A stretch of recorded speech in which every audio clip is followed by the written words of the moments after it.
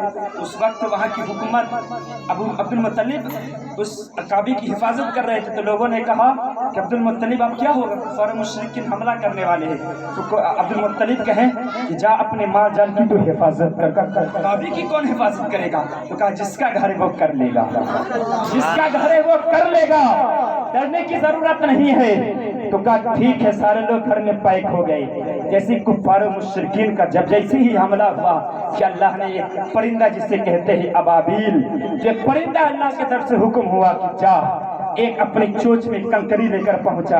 اس طرح برسانا شروع کر دیا, اس طرح برسانا شروع کر دیا کہ میں پوچھنا چاہتا ہوں کہ جب میرا رب ایک کنکری سے جب لشکر کو تباہ و برباد کر سکتا ہے تو اب بتاؤ تو یہاں تم کروڑوں کی مجمع میں ہم ہیں, ارے کتنی سر کو قلم کرو گے؟ ایک کرو گے دوسرے کو سر کو بجا دوں گا مگر قرآن کو گرنے نہ دوں گا.